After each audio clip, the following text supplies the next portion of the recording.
Esto no lo vi venir. ¿Será este lápiz capaz de perforar acrílico? No olvides comentar tu predicción.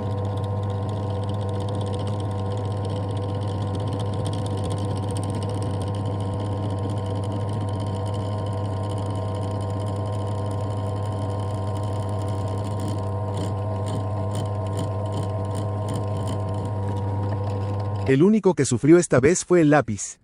¿Con qué lo intentamos ahora?